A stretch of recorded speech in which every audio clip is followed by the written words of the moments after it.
Then. Start off with this meeting is conducted pursuant to the provisions of Governor's Executive Order number N2920, which suspended certain requirements of the Brown Act in order to minimize the spread of COVID-19 virus. If you wish to participate in the meeting, please do the following.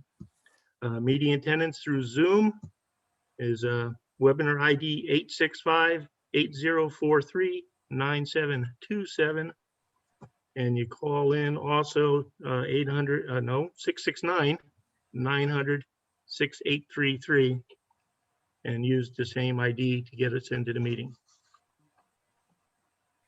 So could I have a pledge of allegiance, please? Our newest member, Commissioner Spengler. If you could, Spengler. Good. If you could lead us in a pledge of allegiance, that would be wonderful. Sure. I pledge allegiance to the flag of the United States of America and to the republic for which it stands, one nation, under God, indivisible, with liberty and justice for all. Thank you. It's not the easiest thing to do on Zoom. No, because there's all the feedback. Yeah. That's how we break you in. That's it. Sorry. Could I have a roll call, please? Yes. Commissioner Acey. Here. Alternate Commissioner Cox. Here. Commissioner Sanders. here. Alternate Commissioner Spengler. Here. Welcome. Commissioner Waggy. Commissioner Waggy. Here. Thank you. Vice Chair Hobart Here. and Chair Shanahan. Here. Thank you. Thank you. Agenda review, any changes, deletions? No changes, Chair. Okay, thank you. Declaration conflicts of interest. I don't believe we have any, but seeing none. Okay. I'll open up to public comment. Under this item, citizens may speak on matters which are within the Planning Commissioner's jurisdiction, which are not on the agenda. The Planning Commission is prohibited under public meeting law from taking action on matters that are not on the agenda. However, the Commission may take citizens' input under advisement, direct staff to place the matter on a future agenda for discussion and or possible action, or refer matters to staff for follow-up. Members of the public may comment on any matter not on the agenda, and please limit it to 3 minutes. Do we have any out there? Yes, it looks like we have one hand up from Sue. So let me unmute Sue. Okay, there you go. Hi, thank you all. And yes, we are going to miss Mayor Turner very much. Thank you for saying that. I just wanted to follow up in response to last month's meeting about high density housing. And I wondered if you could review the next steps and dates for what comes next with the high density housing that's being proposed. Okay. Sue, Kevin? well, next it's going to be moving to the council, but I don't have the what they call the Gantt chart right in front of me. But Sue, if you want to put your email in the chat, I can forward you the milestones of the project and what's coming next. I just don't have it off the top of my head, but it will go to the city council next, and there's going to be more public workshops, more opportunities for people to discuss what's being proposed. So I'd be happy to get you on the mailing list so that you know everything that's happening and when it's happening, and give you a chance to review and comment. Perfect. I can actually email you directly if that's okay. Yeah, no, that's great. That's perfect. And would that be an appropriate place to also learn a bit about the backstory as to how Cloverdale is moving in this direction of adding housing? Would that be an appropriate forum for that? Absolutely. And not to get off topic too much here, but we are going to be talking about a housing element, which is a lot of our housing policies, which is going to be a very public process. So yeah, please just reach out to me, and I will give as much information as I can, and we'll get you up to speed and give you a chance to participate. Thank you. And if I may, if you want to go back in time, and you could go online into the archives at the planning office and look at the station agenda from, I think, 2010 is when we looked at that. And that's when we, the council voted on, doing this coming stages that may happen. And that's a good read for you to give a little history lesson of how we got here today. 2010, huh? So I guess that's Yeah. not online, I'm assuming, sir. It's in the archives. You can get the PDF Yeah, It's online. online. yeah, the station area, I think it's called the station area / downtown plan, or downtown / station area plan. If you can search that, it'll show, excuse me, it'll show up online if you search it. Great. Thank you so much. Yeah, thank you. No other hands are raised here. Okay, thank you. Okay, we'll close public comment. Move on to the consent calendar. We have minutes review. Everybody get a chance to read the minutes? Shaking heads, okay. Could I have a motion to approve the minutes?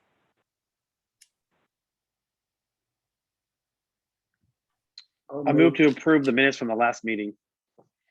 Can I have a second, please? I'll second. Okay, that's Commissioner Wagner or Commissioner Hilbert. I don't know which one you want to use, Irene. Either one.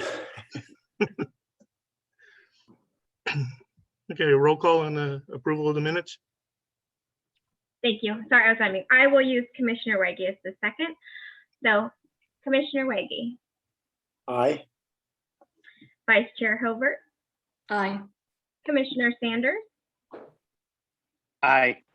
Commissioner Acey, Abstain in my absence. and Chair Shanahan. Aye, Thank you. thank you. Moving on to public hearing items. This is a planned sign program application to allow development of on-site wall signs and monument sign for wine storage facility located at 1401 South Cloverdale Boulevard. Yeah, Ralph, I'll just a little introduction, and then Rafael's going to give us the meat and bones of the item. The commission may recall that the Vintners Co-op was before you for a design review, ultimately went on to the city council and got approved. I was actually out there today. I went inside. It's amazingly huge inside there with no contents in the building. It's just really, was impressed. But they're getting close to finishing, and we're working out the kind of the final details on getting them a final for their building permit, which includes the undergrounding of the power lines. There's an agreement that they're going to pay into a fund to conduct that activity later. But this is kind of the last part for the planning commission. This is a signed program. So I'll let Rafael walk through. I think we have some pictures you can check out, and let us know if you have any questions. Thank you. Thanks, Kevin. So yeah, the first item for the public hearing tonight is a planned sign program, PSP 001-2021 for this under construction Sonoma County Vintners Co-op wine storage facility at 1401 South Cloverdale Boulevard. Next slide, please, Irene.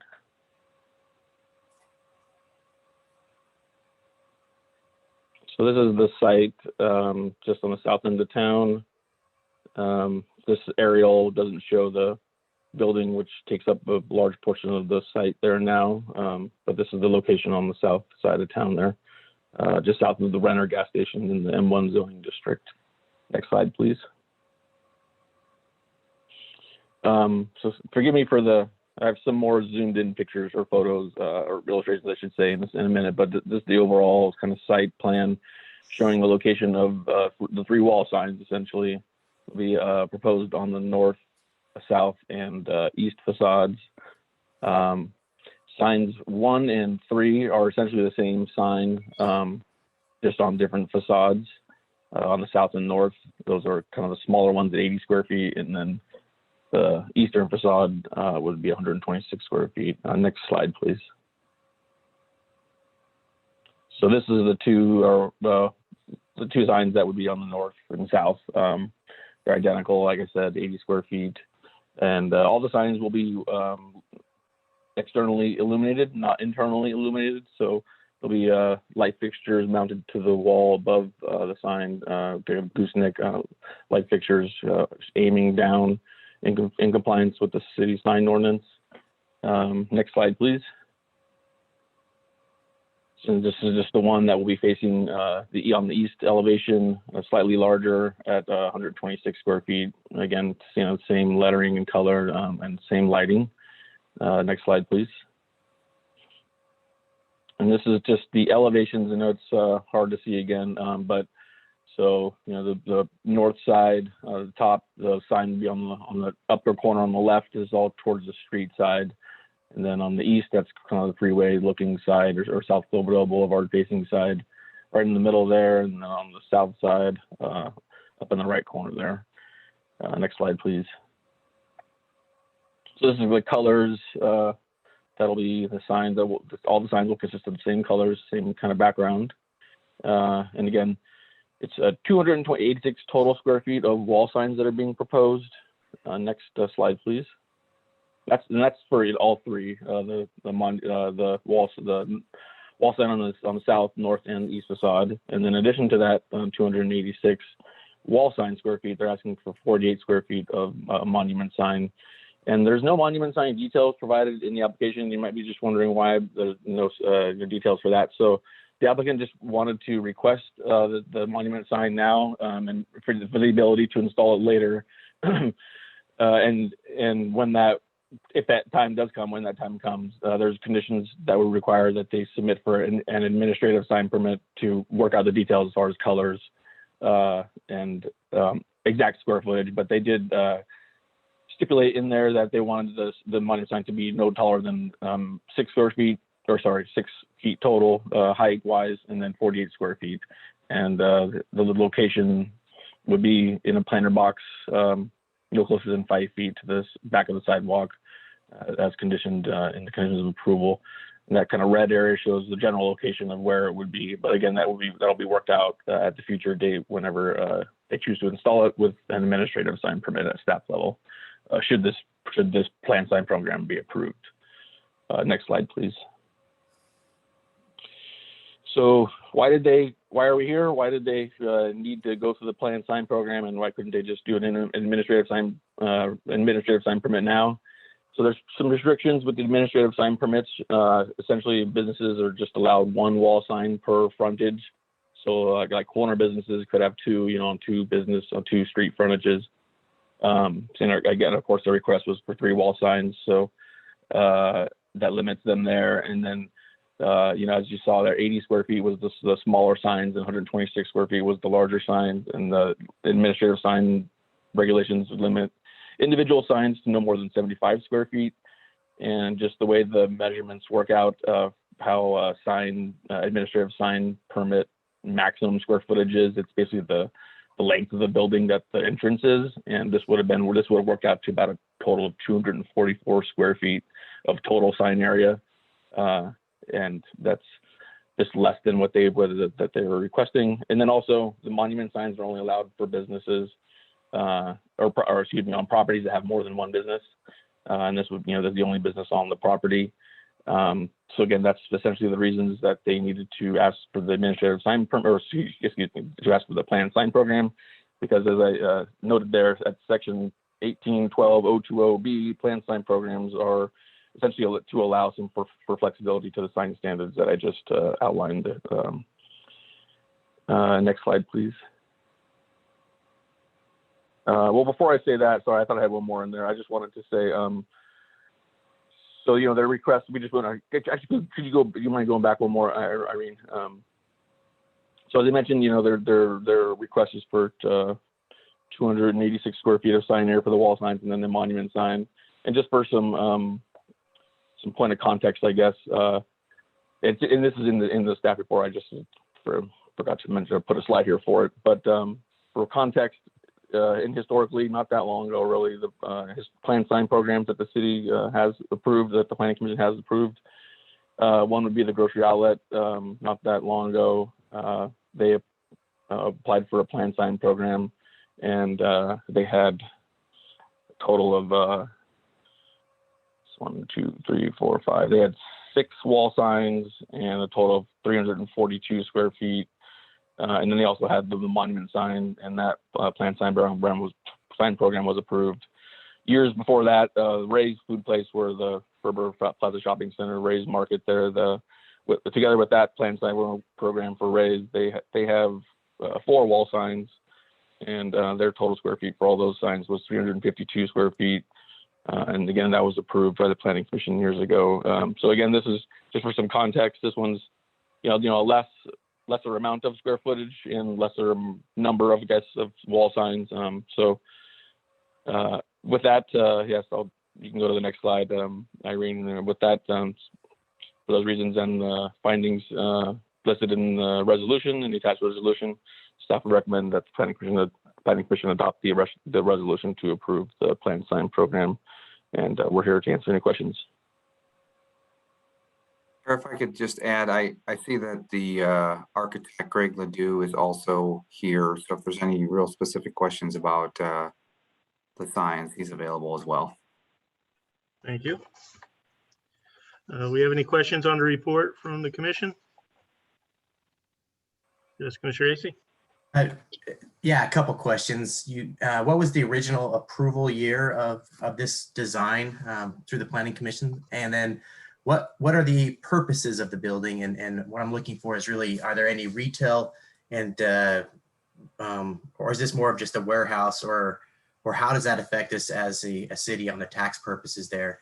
And then you'd mentioned, as my third question, you'd mentioned that the monument sign was 6 feet by 48 feet, you said, but I'm assuming you meant 48 inches, correct? Or 6 by 8, is that what? Sorry, maybe that I wrote the notes there wrong. There was 2 different things. The height, they just wanted to limit the height to a total of 6 feet in height, and then just 48 square feet. So okay, I think so 6 by 8. Yeah. Okay, They have perfect. whoever installs it, whatever tenant, if it's them or somebody else, they have a little bit of flexibility there. Just the height and overall size was stipulated. So then my other 2 questions were, what were the year of the original approval through the commission on this plan? And then what are the purposes of the building, retail purposes? 16, I think. It was approved, when was it, Ralph? Was either 2018, 19, I think it was 18. Probably, well, I don't know if it was that long ago. It was. Actually, we yeah, have to- it probably wasn't. Let's It's look it up real quick. Yeah, I can answer that in a second here. And then the purpose of the building is the applicant can talk to this too, but it's a wine storage. It's the co-op that's currently in Windsor.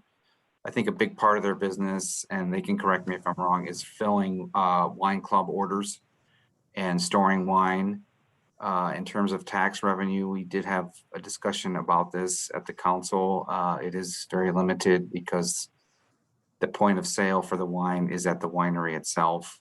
So it's kind of a fulfillment center, if that's an accurate way of saying it. One of the benefits is increased property tax. Yeah, they took a vacant lot and added a lot of improvements. So that'd probably be the primary revenue generator for the city. It looks like March 2019 it was approved.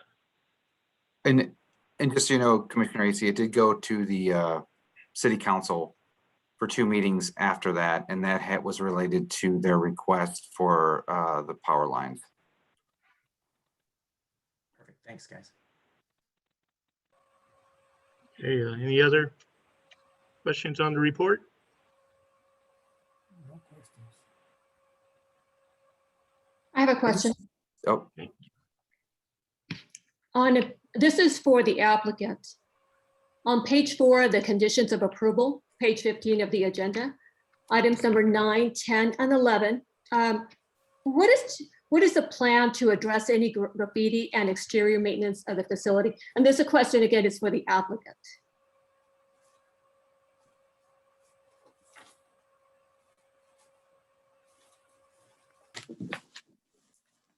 Good evening. My name is Greg Ledoux. I'm the project architect.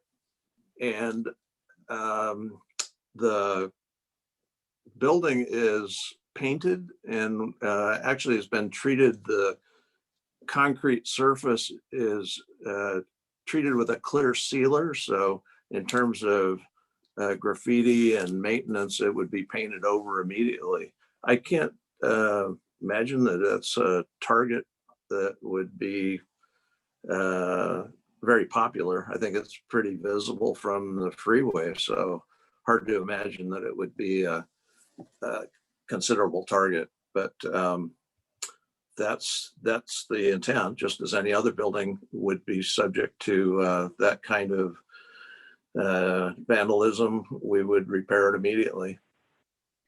Do you have like security cameras, or will you have a guard on staff? Any of that? No, the building is, there will be cameras and security system within the building. But as far as external cameras, I don't think they have any intent at this moment to do that. I think it's just like any other industrial building. No particular exposure there, I don't think.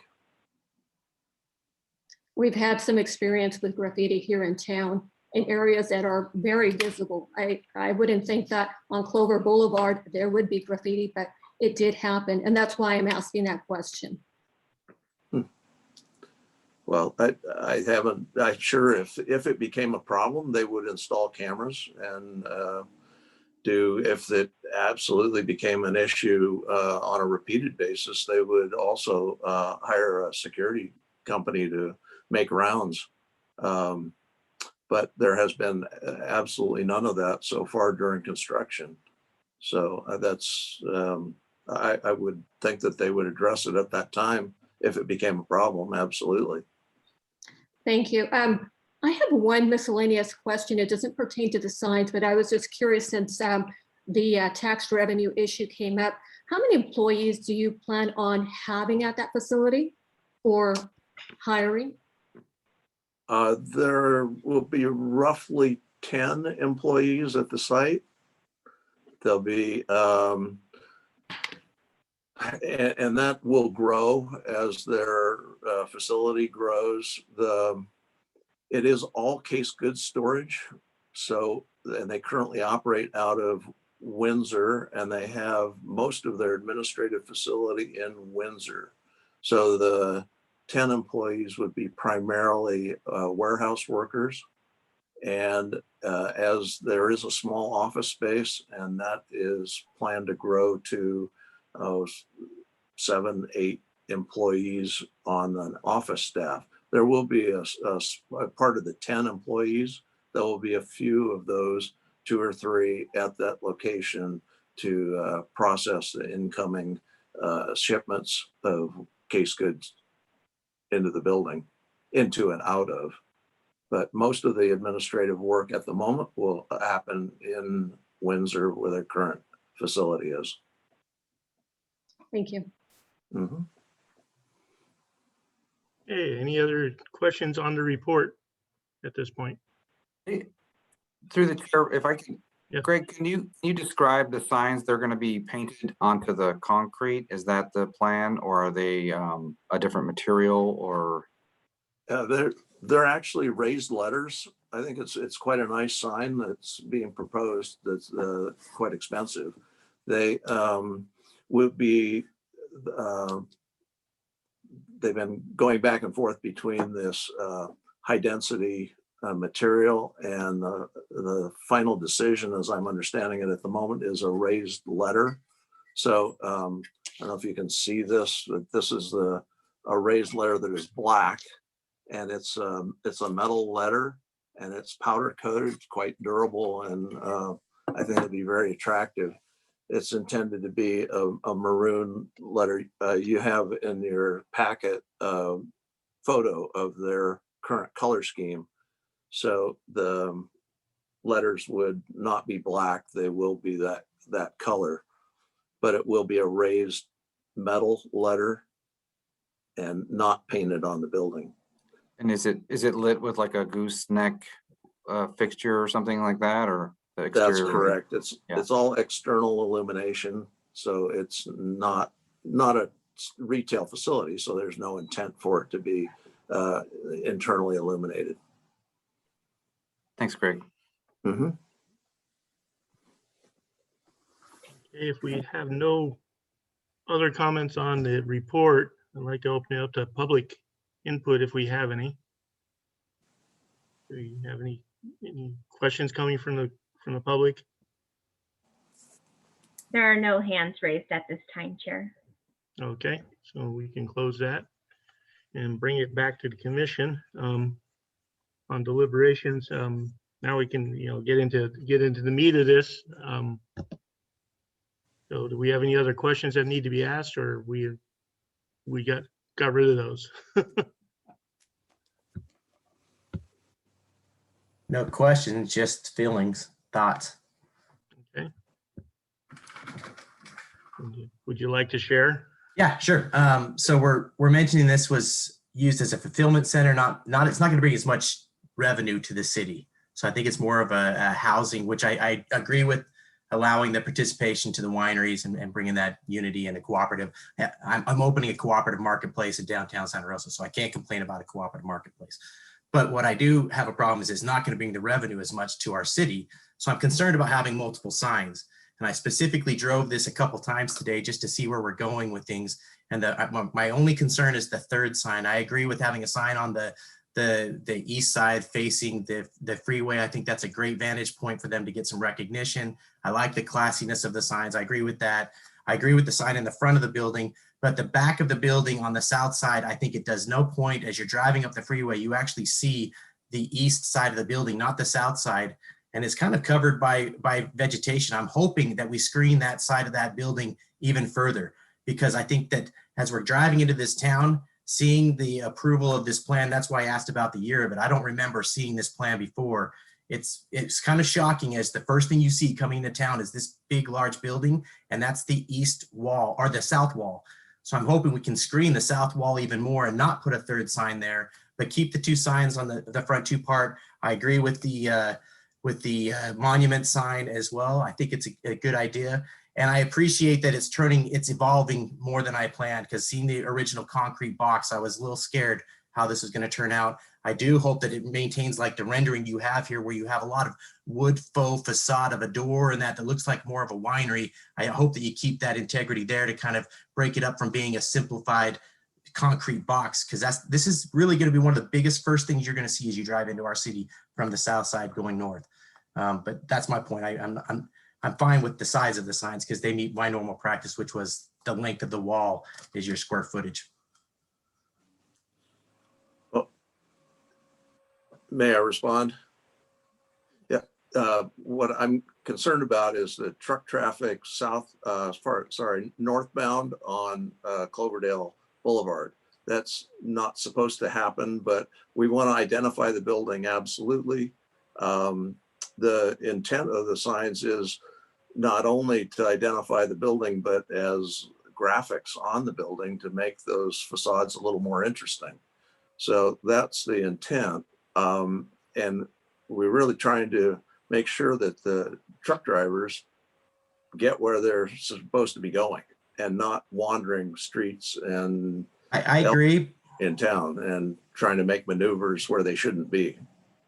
Yeah, my opinion was that when I drove on that northbound, the 101 northbound, first of all, where you're planning on putting the sign on the southeast corner of that wall, it's right now blocked by vegetation as you're driving up the freeway. You see the southwest corner of the building pretty openly. I don't like that south side of the wall. I think it's kind of an eyesore, and adding a sign to an eyesore is never a good thing. So I think we should screen that wall, and you have all of the visibility as you're driving up 101 north is on that east wall. It's weird how it's angled the way the freeway is coming at it. You're actually driving up to the west wall or the east wall as you're coming up north, and having that sign right in the middle where you're at, I think is going to be a great placement for all northbound traffic. Yeah, I understand he's talking about the 101, but he's not, the boulevard traffic is a little farther west and has a different angle looking at that building. Yeah, but they're going to have a big monument sign and everything to catch them. I don't know. Yeah. I just don't know if sprucing up that south wall with another sign is going to make things better for that initial impression that the average individual has, not truck driver, but the community has as they pull up the freeway to come to Cloverdale. If they push just the emblem on there and not the wording, that might work.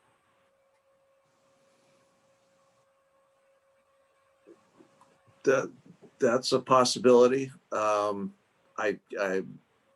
The owner at the moment's not here at the meeting, so I would say at this moment that that would be acceptable.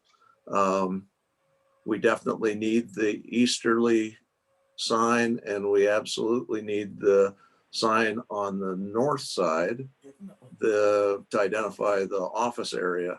We are not proposing, just to be clear, we're not proposing to install a monument sign at this moment in time. That would be in the future and would be handled administratively according to the conditions of approval. So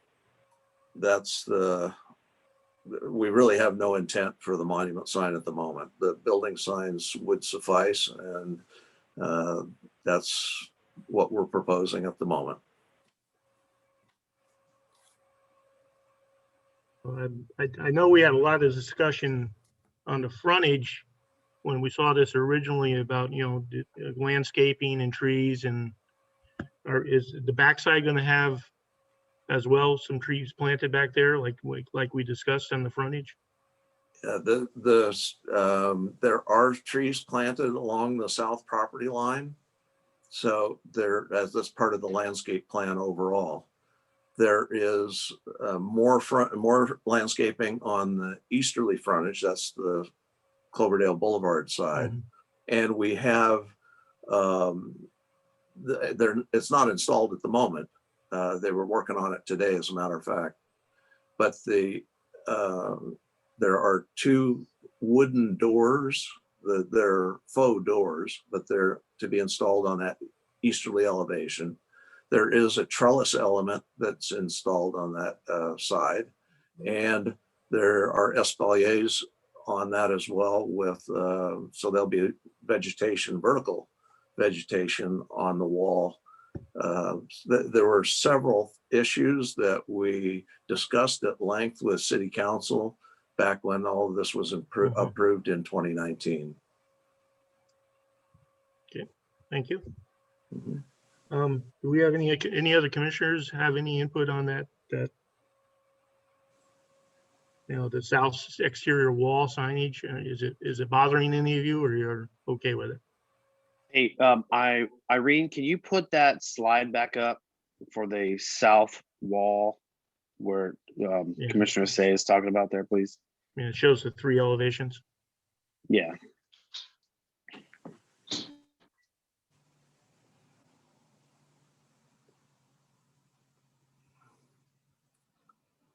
So we're talking about the bottom one here, right? Yeah, the bottom top corner. Right. Correct. It's on the southeast corner of the building. So when you're coming north on 101 there, it's kind of coming at an angle like this, right? So you're really almost looking at the easterly wall there. That's right? correct. On the 101, you're aiming at the easterly wall, not the south right. wall. But he's, in my impression, I'm worried about the sign as it is just visibility for people driving up and down 101 and seeing our city. Yeah. He's worried about the truck traffic coming up Cloverdale Boulevard, Mhm. which I didn't take it at that vantage point going up Cloverdale Boulevard to see if that's the best placement for that sign where it is. But if you're on the 101 area, you actually don't see that sign because of vegetation. Gotcha. So let me give you a little bit of my personal perspective on these signs. I actually like them. They look nice, but when you come into town, and I know Commissioner Say you can agree with me on this one.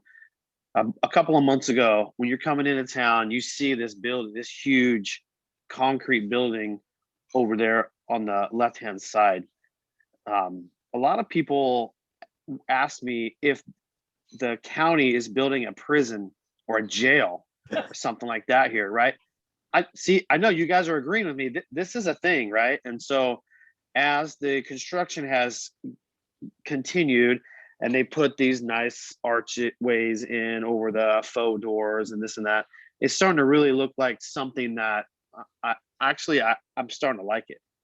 And so I think that these signs, the placement of them, the design of them, and the way that they are kind of brought together, it actually looks really classy to me.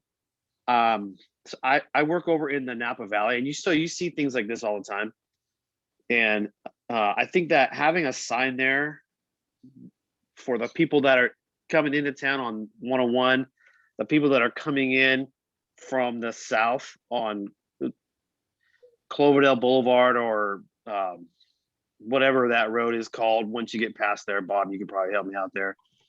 For if you're getting off from Dutcher Creek Road and you're heading into town on the frontage road there, you might wonder, what is this building here? Is this really a jail that the county had built, or the city had built, or something like that? And so, I like the idea of being able to identify that from any angle that you're coming from. So that's just my own point of view. Commissioner Saunders, I think you can credit the Planning Commission for the way it has evolved. It was a square concrete box for the original design. So it did look a lot like the jail down there in Santa Rosa. Okay, thanks. But before you remove this slide, Irene, you guys can see that there is good design on the one side to the top. The middle side as well has those different faux doors and that design, but there is no design on the bottom one on that wall. And as I drove it up and down, my concern is that wall just stands out, and that's the wall that will continue to look like a prison. So I don't want to put a light on there. I don't want you to see it. I would love to screen it with vegetation so you don't see that wall. You see the second and the top two walls. But if we need it for trucking purposes, or if you think that sign is really going to bring out some quality in that wall, which has no other design to it, then I'm all for it. But I don't know if that's going to improve the wall. I think it's going to draw people's attention to a wall that looks pretty bare. Can I ask a question? Yes, please. What is the landscape? There isn't in the presentation, there isn't a rendering of the landscaping plan, and I'm curious what is approved or proposed for that south elevation. The landscape plan was reviewed by the Planning Commission. I can't remember if we had 2 meetings or 1 meeting. I do know it went to the City Council twice. So they have provided a pretty robust, in my opinion, landscape plan in response to some of the similar comments we heard back in 2019. And yeah, I don't have it in front of me, but there's a lot of, and Greg, maybe you can help me out here, but there's a lot of trees to really help mitigate the size. Yeah, there are, and I just grabbed the original plans. There is on the south elevation an existing oak tree that we saved that's right along the property line. And there are 1, 2, 3, 4, 5, 6, 7, 8, 9, 10, 11, 12, 13, 14, 15, 16, 17, 21 trees, not including 2 additional trees at the very corner that are proposed along that south property line. So there will be a hedgerow of trees, but I am continue to be concerned about the truck traffic, even northbound on 101. The freeway there is essentially parallels the east elevation of the building, and I would contend that the truck traffic, we don't want the trucks to miss the South Cloverdale Boulevard exit as they're headed north on 101. That's if they miss that exit and they don't identify the building there as their stop, then they're headed up to the main Cloverdale exit, and they're going to have to make a U-turn and hopefully not go back southbound on Cloverdale Boulevard through town. So I think it'll really help facilitate the traffic and truck maneuvers and eliminate any of that unnecessary traffic through town, which it would not be a good thing in my opinion. So, and I do think that it adds graphics to the side of the building and is a design feature that is a benefit to the building. I think it's in scale. These building is large and the elevations are large, and the signs help to mitigate that. That's my architectural opinion. I think those graphics are going to be a benefit to it. Another question is not the road that parallels the south elevation one of the main entrances to the Bumgardner Ranch development? Yes. That's to the north side, Commissioner Waggy. Between Renner Gas and this building is a gravel road that's going to be improved as an access to Baumgartner. Okay.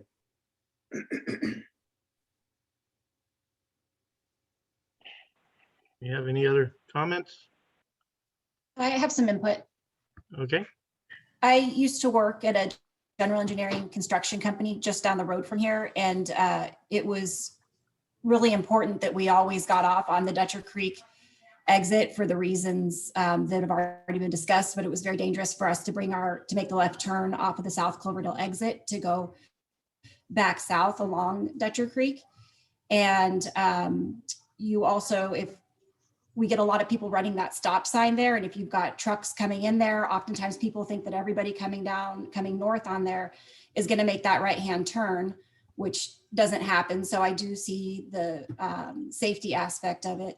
But I also think that the type of lighting is much more conspicuous when we're talking about illuminating it at night than what we see with Renner, Chevron, 7-Eleven. I think all of that draws your attention far more than this will. And I think that especially with the information now with Bumgardner on the north side, that it is really important that trucks are making that turn into there. If they can't make the turn onto the Bumgardner entrance, that if they try to do that and they've got construction going on there or whatever is planned going on there in the future, it's really important that they make the correct turn into the facility. And I think identifying that is really important. okay, thank you.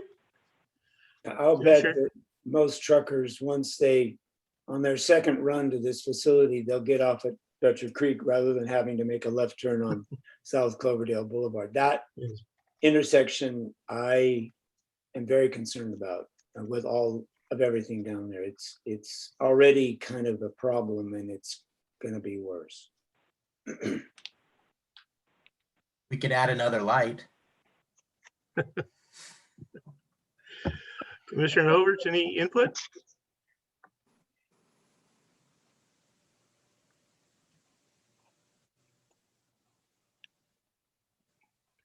Okay. Commissioner Overts, you have any input? No, I'm fine, thank you. Okay. We have anything else that, do we have any traction on eliminating that sign or changing that?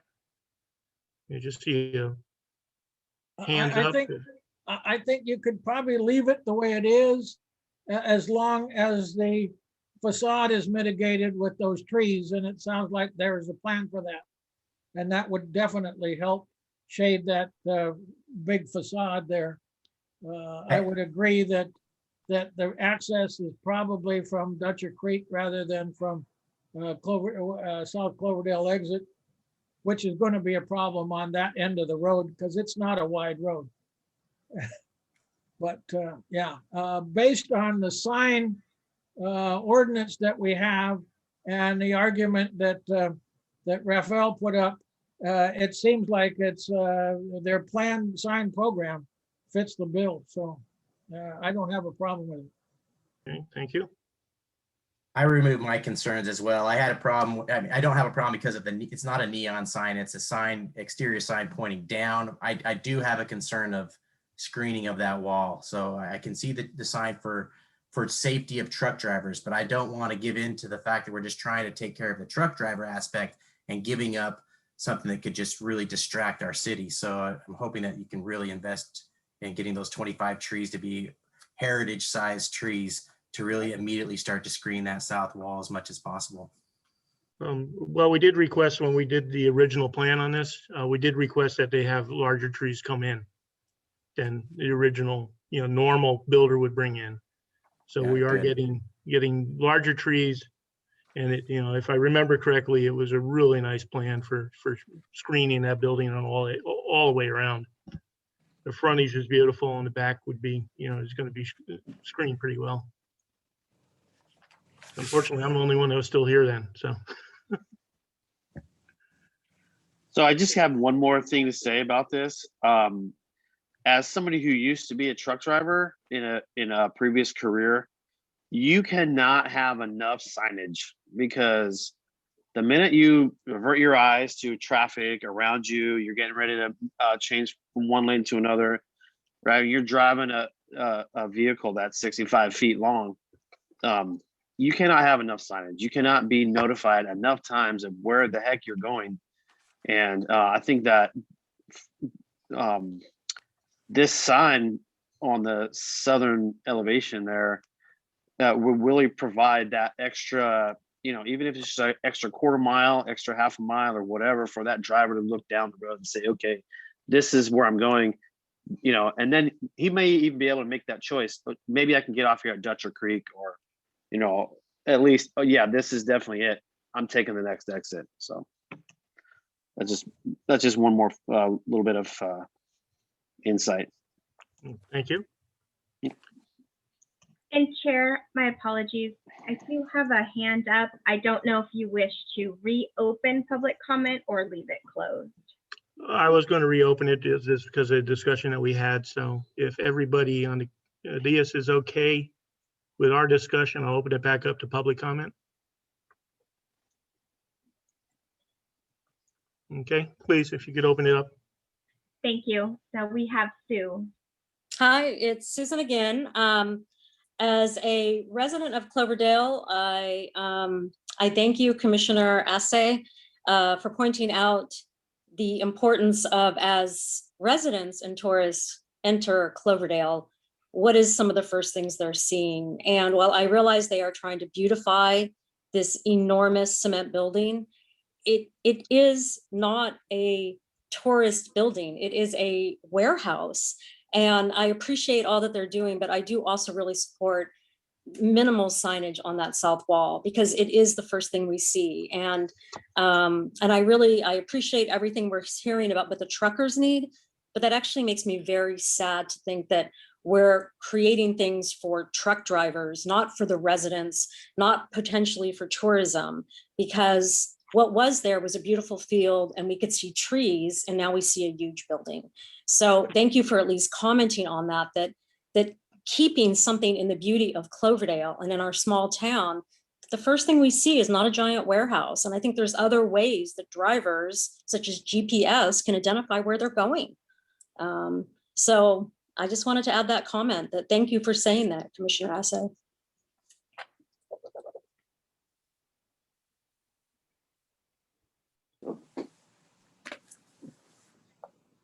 No other hands are raised, Chair. Thank you. Okay, well, thank you. Ooh, I lost everybody. Yeah, yeah. Oh, no. Oh, we did get one more hand Okay, from Mueller Statch.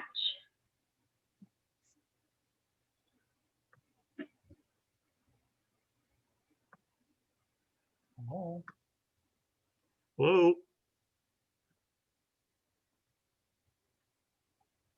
Can you hear me? Mm. You can hear me? yes. Okay. Yes, Sorry, it's a little bit figured differently than the Zoom I've done before. So anyway, hi. So I'm Claudia, and so when you guys were just, you guys have thought about this a good amount, and the design is really nice. And I am an artist, and when you guys were speaking about the southern wall, before I knew about where trees were located, I was just thinking. I was thinking a mural, with grapes and something, and as a potential solution. potential option. And then also I was wondering if I may have missed a previous meeting or something, but anyway, the signs that you plan to put up are very beautiful. And I was just wondering, are they gonna be lit in the nighttime? Yes, they're going to have RLM fixtures. Thank you. Any other hands? No other hands are raised, Chair. Okay, thank you. We'll bring it back to the commission. With the added input, do we have any other discussion?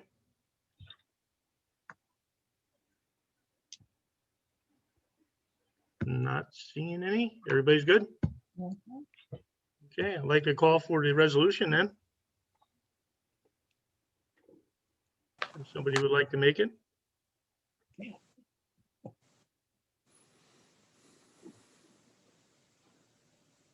Anybody?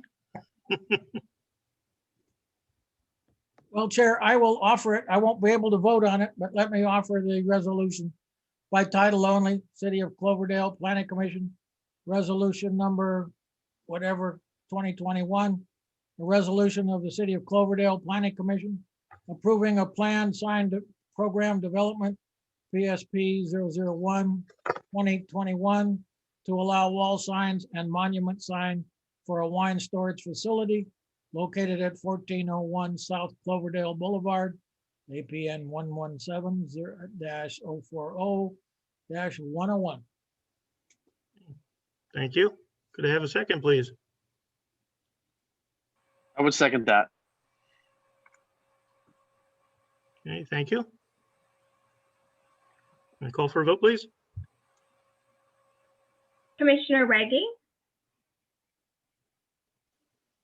Aye. Vice Chair Hover, Aye. Commissioner Acey, Aye. Commissioner Sanders, Aye. and Chair Shanahan. Aye. Thank you. Okay, thank you. Thank you, Mr. LaRue. Thank you. Thank you for your time. Appreciate your time. Thank you. Thank you. Mhm. Okay, with that closed, we will go on to non-public hearing items, which we have none. Other business, which we have none. And planners report communications.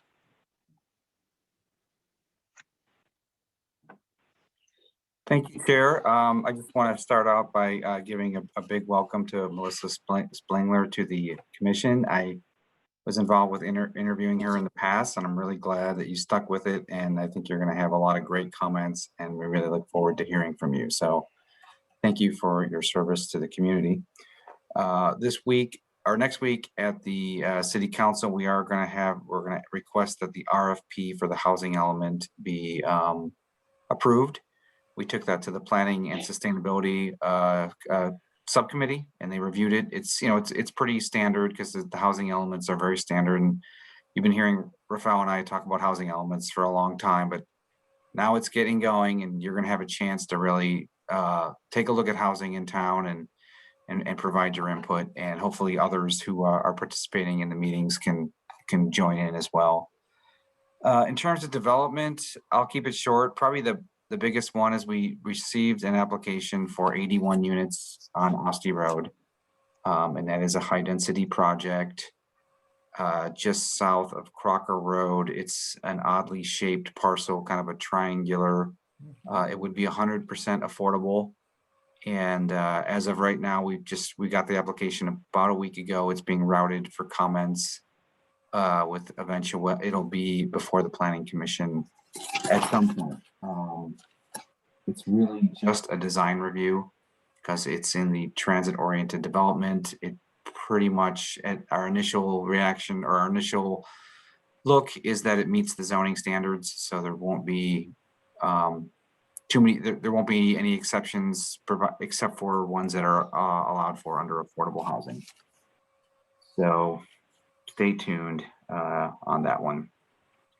Probably the next one that's moving along the quickest would be the Dry Creek Rancheria project. It's the 25 single-family homes on the south end for the tribal elders. At this point, we have I believe the application is complete, but we're still working through the CEQA, which is the environmental review. And we're having a third party give an analysis of that, given that the applicant had done the CEQA themselves. Baumgartner is, we're still waiting for the final map, which is a city council action. As you know, we've discussed that project a lot. The final map is really just kind of a technicality at the end. There wouldn't be any examination of the design or unit mix or anything like that. Rafael, what else we have? Trying to think of what other. There's nothing new other than the 81 unit. Yeah. Did you want to add anything? No, that's just as far as tire, I guess tire kicking projects that seem to be a reality. You never know if these things actually, turn into actual projects that get submitted. But I think I may have mentioned the owners of Cloverdale Market own property across the street. Essentially, that's zone general commercial, and there's just one house on it and an empty lot, and they want to develop. They want to try to get 10 units on there. Not sure if they're going to be able to get that amount totally, but I've been getting calls. First started out with them, and now it's worked to the level of at least like their architect or someone that's drawn up plans for them. So maybe that'll be submitted in the next couple of months. We'll see. Other than that, yeah. So yeah, go ahead, Kevin. Just circling back to the previous commission meeting where we're taking a look at the downtown zoning and TOD zoning and potentially the office residential zoning, which are all kind of clustered in the center of town, with the goal of encouraging housing. And that is a state program. We did receive a grant. I think I mentioned that. And Commissioner AC, we talked a little bit after. I want to get you up to speed as best I could. Now, what's going to result from this consultant analysis is really going to be a set of recommendations, which the Planning Commission will be able to take a look at, see if they make sense for Cloverdale, and then either recommend those to the City Council or not. So, just a little clarification. I think there's some ideas going around in the community of what this plan really is, and really what it is just an examination of our current zoning. Looking for ways to encourage housing. And I know there's differing opinions about whether housing is good downtown, but this is really going with the notion that it is a good idea and trying to encourage it.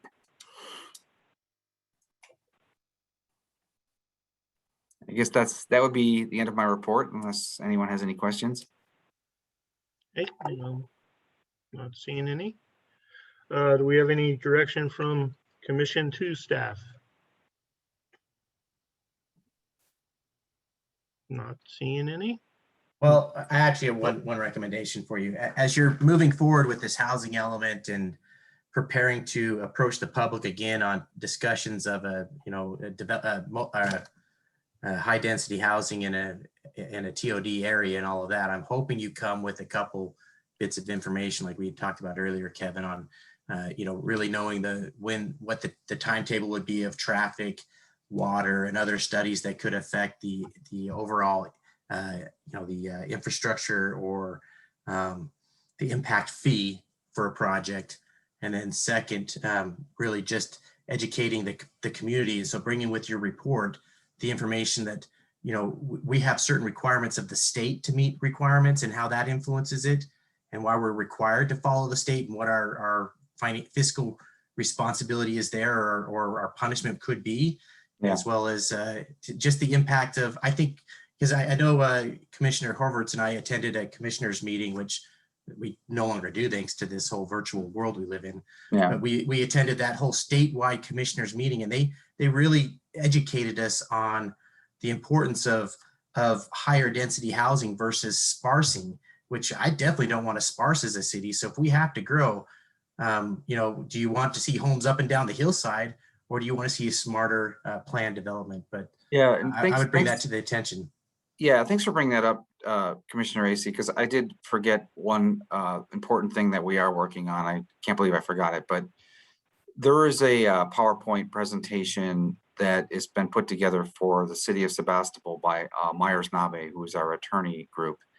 And and I can send it to everyone in advance, the Sebastopol version. It goes through all the recent housing legislation, and it really is going to lay out what the city's obligations are, what we can and can't do. So it's really interesting. And I think it's going to be helpful for staff as well as the commission and the council. The plan right now, and this could change, is to try to get a joint meeting going with the commission and the council. If that doesn't work out for timing or whatever reason, we can just have two separate presentations. But it's really good, and it does it'll open your eyes a little bit on what we can and can't do, and as much as we want to maybe say no to projects, and maybe that is a possibility, but it's not always clear cut. And so I'm hoping that this presentation, and then Commissioner Acey, I know the financial part to it too, which is some of the council has been asking for that. So we're trying to put together, what does it mean to allow housing in town from a financial standpoint? Everything from, you took a vacant lot that had, just say $100,000 assessment, and you added value. So you have additional property tax, the impact fees. And then of course, a little more squishy is, how much money does the average person spend in town in the restaurants? It's a little harder to quantify that. And then lastly, we are again under contract for this water calculation memo that is starting now. And the engineering company is really busy, but we are nailing them down to start. And I don't think it's going to take them too long to put together. That's going to let us know our capacity to treat and deliver water. But again, there's the question of, if there's no water down there, then, we can have all the pumps in the world, but that's a much harder question to answer. But it would be nice to say definitively, the city has the ability to treat and deliver water for this number of people, and handle the wastewater as well. So I know Commissioner Sanders, that's right in your wheelhouse. So hopefully you'll have some good comments on that tool we're putting together. I appreciate that you're looking at, what we can and can't do as a city when it comes to housing and development and growth, because there are certain state requirements we have to do as a city. But I also know that there are some dues we can, which are the impact fee. And I hope we get a little creative in our impact fee, because I think as a city within our county, we have a lot of cards on the table here. We really have a lot of prime real estate in our county. And so I wouldn't mind having a more expensive impact fee to think of things that aren't normal. They aren't in our housing element, by the way. Fire mitigation.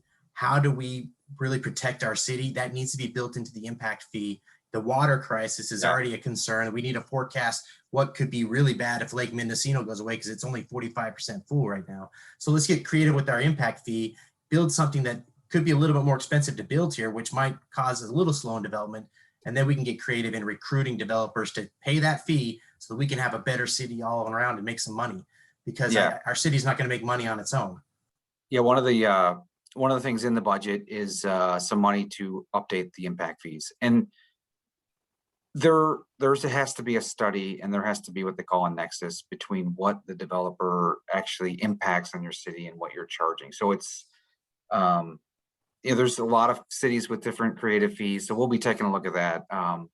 But you do have to draw a nexus between their impacts to the system and what it costs. So, but I do think, as a general statement, ours are a little out of date, so we're going to redo those. Again, that's in the budget to do that for next fiscal year. Keep in mind also the state's changing regulations on certain climate change efficiency measures that are going to be required of developments going forward. So making sure that that's both expected in our budget if we're going to expand any type of city infrastructure, that's built into that impact fee as well, because that stuff's not going to be cheap to have to retrofit everything over efficiently over the next few years. Definitely. Good thoughts. Thank you. Okay, I had one question. After city council's water meeting last week with the talk about stopping building and all that, a lot of questions have been thrown up of what's happening with the projects we have running. And I was trying to get out of it, explain how it was working. But could you explain to the commissioners, because I know they're all going to get asked the same thing, Yeah. about Cherry Creek Village and what's going to happen with Baumgardner and what's happening with all this other stuff that's already going. Is it going to just stop dead in the tracks, or are we going to build and hold off hooking up water if it gets to the point? Well, we did an initial analysis of this, and the drought declaration allows the city council to adopt an additional resolution, which would be a moratorium on water hookups. What it does not describe is a moratorium on building entitlements. So, like the fact that this 81 unit project could make it through planning commission, get approved. They could even, start working on building permits, all with the expectation that, we're going to get rain next year and there won't be a drought declaration. So, I mean, the short answer is these projects are really out there a little further. So it's really going to be incumbent if the council elects to adopt that moratorium, which hasn't been decided yet. So that it's a possibility. They can still go through the planning, get all approved. I mean, that might be the kind of investment they would still be willing to make, do the paperwork, get the planning plans, get approved. But then maybe before they start building, they might think twice, if there's no end to this drought. And it's not uncommon for projects to get as far as through planning and then ultimately don't build. It's going to be really on them to weigh that out. And I was talking to Council Member Walter. I guess the last time they did this, I think was 2014. The way they did it then was they, as a couple subdivisions were finishing up, each time they wanted to get another water hookup, they had to come to the city. And at that point, they did an evaluation. So they did continue construction, knowing that they could have to wait for water connections, but it was kind of like each time the building was getting close to being final, they came and asked, and we had a way to determine where we were in the drought. And then it was a yes or no at that point. The developer agreed to that. And that was one interesting way that I learned about that we did it in the past. So something like that's a possibility. But again, I would just stay tuned in terms of whether the council wants to enact this water hookup moratorium. Okay, thank you. I just wanted to let you know, because my phone was ringing pretty good on Monday. I hope that explains it. I'm learning about it too as we go, and from what I understand is they can still proceed with doing this planning work. Yeah, well, that's what I was answering, because I was here in 2014 when we were doing this, and I Okay. remember we kept going, and kept going, let the projects go. We didn't stop the building process, which would hurt a lot of projects right now if we did. So yeah, hopefully we won't get to that point. Hopefully it rains. Yeah, and the reality is something like Baumgardner, they have not submitted their plans, which takes a long time to get through the plan check process. Mhm. Then I can't, and I don't know for sure, but I'm just assuming that they have a lot of site work and putting in pipes and roads. And I personally, I don't think there's going to be any vertical there this year, but I don't know. That's just my. Okay. Well, thank you. Any other commissioners have input to? Yes. Kevin, can you provide us the numbers for the state? What are the state requirements? I know I saw the RENA numbers, but I wanted to see, is there any other requirements that we have to meet? And where we stand with these numbers? And maybe that's something that you could get back to us on. Yeah, I mean, we're ending what they call the RENA cycle. And that's why we have to redo the housing element. So I think we talked about this a little bit, and Melissa, maybe you've never heard this, but every 7 years, basically the state assigns every city and county a number of affordable like not just affordable, just housing units that they are supposed to accommodate. And that doesn't mean we need to run out and buy them and borrow money and do all that. We just need to ensure we have the appropriate land zoned so that we can accommodate, and, there's low income, moderate income, and then just like, regular market rate homes. So it's a very formulaic exercise where they're going to assign us a certain number, in Cloverdale in the next 7 years, you have to have 250 new homes.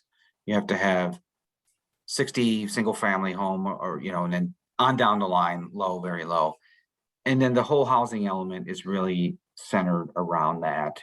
And so we demonstrate to the state that we can accommodate those, and we're not putting, artificial barriers in the way.